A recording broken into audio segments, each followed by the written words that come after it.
Hello everyone, good morning, আসসালামু আলাইকুম। কেমন আছো সবাই? আশা করি অনেক ভালো আছো। আমিও আলহামদুলিল্লাহ ভালো আছি। আমি তারা লাইফস্টাইল ডেইলি ভ্লগে তোমাদের সবাইকে নতুন করে ওয়েলকাম জানাই। আশা করি যেখান থেকে দেখছো অনেক ভালো এবং সুস্থ আছো।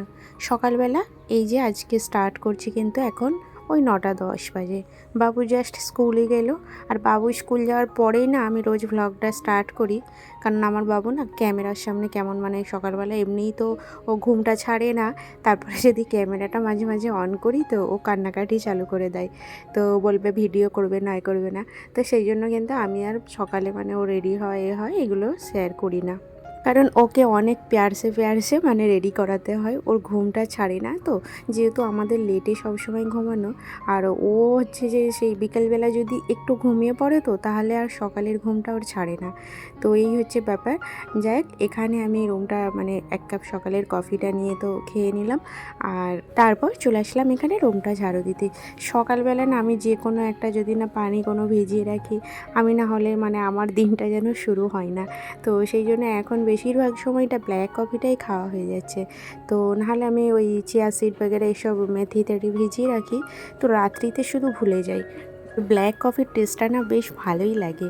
আর তোমরাও যদি কেউ সব কিছু খাওয়া দাওয়ার মধ্যেও কন্ট্রোল করে থাকতে চাও, তাহলে কিন্তু ব্ল্যাক কফিটা অবশ্যই ট্রাই করবে। ব্ল্যাক কফিটা না অনেক ভালোই কাজ দেয়।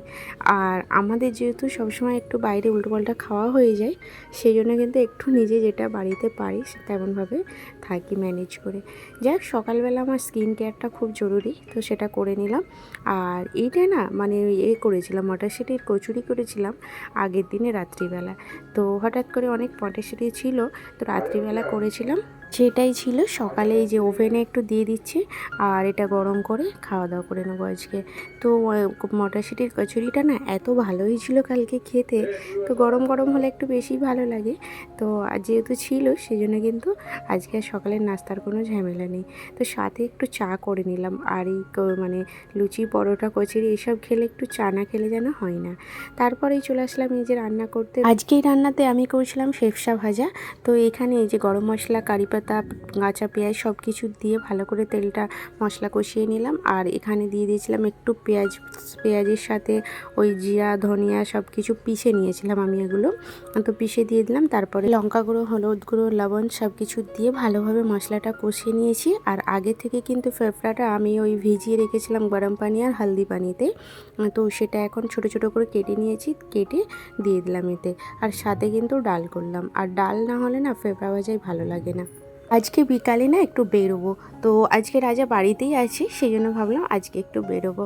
তো রান্নাবান্নাগুলো তাড়াতাড়ি করে নিচ্ছি। যেদিন একটু বাইরে বেরোনোর হয় না, সেদিন বেশ একটু খুশি খুশি হয়।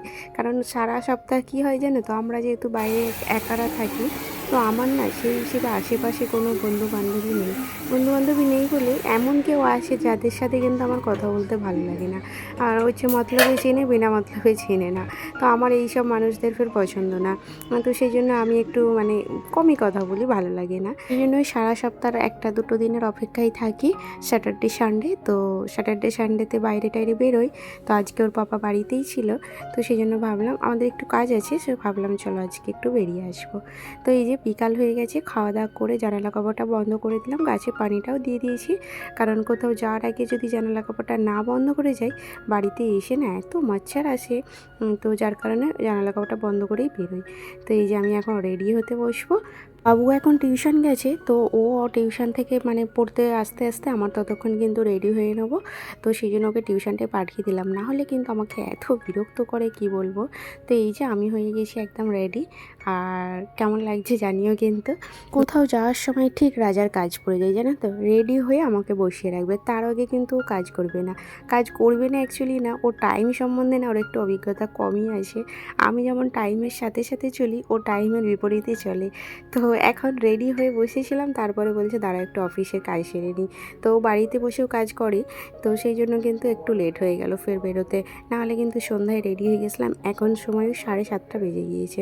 তো এখানে আসলাম, এখানে এসে দেখছি না শুটিং চলছে। আমরা যে জায়গাটাতে আসলাম, এই জায়গাটা আমার অনেক ফেভারিট জায়গা, আমার বাড়ি থেকে ওই 15 মিনিট লাগে আসতে। তো আগে যখন আমার বিয়ের পরে, তো একটু আধটু মুড খারাপ হলেই না আমি ঠিক এই জায়গাগুলোই আসতাম। কারণ আমি একটু খোলামেলা জায়গায় থাকতে থাকতে ভালোবাসি, মানে ফাঁকা জায়গায়। ভিড়ভাড়টা আমার একদম ভালো লাগে না। সিআইডি সবাই ক্যামেরা অন করে নিয়ে দাঁড়িয়ে আছে। এখানে না একটা শুটিং স্পেস আছে, মানে এখানে অনেক শুটিং হয়। আমার কিন্তু আগে অনেক মানে ফ্রেন্ড স্টারদের সাথে ছবি আছে, কারণ আমি এদিকে খুব ঘুরতে আসতাম, তো আমার ভীষণ ভালো লাগে ফাঁকা জায়গা। তো এখানে এসে দেখছি সিআইডি শুটিংটা হয়ে গেছে। তো ওই যে দয়াল স্যার আছে আর ওনার সাথে পূর্বী ম্যাডাম, তারপরে সিআইডির পুরো টিম ছিল। আর এখানে মানে সবাইকে মানে ওনাদের ভ্যানিটিতে তুলছিল ফটো নেওয়ার জন্য। তো এত ভিড় জমে গিয়েছে, আমার বললাম যে একটা ভিড় একদম ভালো লাগে না, আমি তো বাইরে থেকেই দাঁড়িয়েছিলাম। তো আমি এমন করে আমার খুব একটা পছন্দ হয়নি। তো আমি এদিক থেকে দাঁড়িয়ে একটু ভিডিও নিচ্ছিলাম, ভালো লাগছিলো দেখতে। তো সবাই এত ভিড় করে দাঁড়িয়ে আছে, লাস্টে কী করেছে, ব্যাক সাইড থেকে না ওনারা মানে চলে গেছে। তো সেটা কেউ জানতে পারেনি। তো এই যে দয়াল সাইডে তো একটা একটা করে বলেছে একজন একজন করে আসে, আর তারপরে আমি ফটো নিচ্ছি। তো তারপরেই কিছুক্ষণ পরে দেখছি মানে ওনাদের যে সিকিউরিটি গার্ড, তো ওনারা বলছিল যে আমাকে বলছিল যে যাও ওই দিকে সামনের দিকে গিয়ে ছবি তোলো। তো আমার না সত্যি কথা একদম ভিড়েতে ভালো লাগছিল না। তবে ওনাদের সিকিউরিটিগুলো খুব বলছিল আমাকে যে ভ্যানিটিতে উঠতে চাও তো সামনে গিয়ে দাঁড়াও। কিন্তু এত ভিড় ছিল না, আমার একদম যেতে ইচ্ছা করছিল না। তো আমি সেই জন্য এই সামনেটাতেই একটু ভিডিও করে নিচ্ছিলাম, তারপর কিন্তু চলে আসছি ওখান থেকে। যখন ছিল এত ভিড় জমেছিল, যেই চলে গেছে দেখো পুরো সঙ্গে সঙ্গে রাস্তাটা খালি হয়ে গেল। তো এখানে আমরা চলে এসেছি বক্সে। এটা একটা মানে কি বলবো, ক্যাফ টাইপের, প্রচুর বড় এরিয়া নিয়ে আছে। আর এখানে না ডেকোরেশনগুলো এত সুন্দর, মানে ফটো তোলার জন্য একদম পারফেক্ট জায়গা। তো এখানে একটা আমরা ফটো নিচ্ছিলাম, তারপরে চলে আসছে। আর এখানে প্রচুর ক্যাফ আছে, ক্যাফ মানে অনেক বড় বড় আছে, আর সুন্দর সুন্দর, মানে একটা ট্যুরিস্ট প্লেসের মতো। মানে এখানে এসে টাইম কাটানোর জন্য খুব ভালো। আর এই জায়গাটা না আমার খুবই পছন্দ, যার কারণে আমি বলছি যে এর আগে আমি এখানে অনেক আসতাম। তুই এখন দেখো কি নেবে, নন ভেজ। আমি যেহেতু চা লাভার, সেই জন্য কিন্তু আগে চা কোথায় আছে খুঁজছি, কারণ সন্ধ্যার চাটা আমার খুব দরকার। আর চাটা ছিল না ওই যে দূরে এই ক্যাফটাতে, তো এখানে না আর স্পেস ছিল না বসার, তো লাইন দিয়ে দাঁড়াতে হচ্ছিলো। সেই জন্য রাজা বললো দাঁড়াতে পারবো না, চলো অন্য জায়গায় গিয়ে বসি। তো এই যে আমরা কিন্তু এখানটাতে এসে বসেছি, আর আমাদের খাবারটার অর্ডার দিয়ে দিয়েছি। আর এখানে না আসলে ফের জানতাম না যে এদের খাবারটা না খুব টেস্টি করেছিল। তো ভেবেছিলাম হয়তো কেমন হবে জানি না, রাজাকে বলেছিলাম চিকেনের কিছু নেবে না। তো চিকেনটা দেখছি এত সুন্দর করেছিল এই চিকেনটা, স্প্রিং রোলটা, আর সাথে কিন্তু একটা চিজ চিজ স্যান্ডউইচ নিয়েছিলাম। এত টেস্টি করেছিল না, সব খাবারগুলো বেশ ভালো লাগছিল। তাতে কিন্তু আমার ফেভারিট এখানে মজিটো নিয়ে নিয়েছিলাম। মজিটোটা দারুণ লাগে, একটা পুদিনা ফ্লেভার, তো খুবই ভালো লাগে। তো চা পেলাম না, সেই জন্য কিন্তু একটা মজিটোই নিলাম। না না, এটা খাও, চলে এসছে তোমার বাবু খাবে ওটা।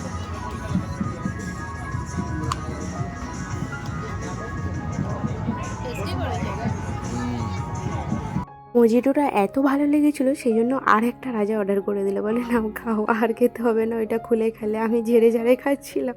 তো যাই, তারপর কিন্তু ওখান থেকে চলে আসছিলাম। এখানে আমি দেখছিলাম দুটো ওই স্কার্ফ টাইপের, মানে এই যে আমি যেমন বেঁধে আছি এই টাইপের কিছু নেওয়ার জন্য। তো কালারিং বেশ ভালো লাগছিল দেখতে, হাইলাইট হচ্ছিল, 2-3টে কালার আছে। আমার দুটো পছন্দ হয়েছিল, আমি দুটো নিলাম। তাহলে চলো শপিং করতে করতে তোমাদের কয়েকটা কমেন্ট পড়ে নিই। সমী একটা দিদিভাই এখানে কমেন্ট করেছে আপু হোম ট্যুর দেবে, তো অবশ্যই আমি চেষ্টা করব, একটু সময় পেলে দেবো। আর আর তারপরে বলেছে আসসালামু আলাইকুম। ওয়ালাইকুম আসসালাম আপু। আর জান্নাত কিচেন থেকে বলেছে कैसे हो आप, व्लॉग बहुत अच्छे लगते, तो थैंक यू सो मच। आप कैसे हो बताना, मैं ठीक हूँ।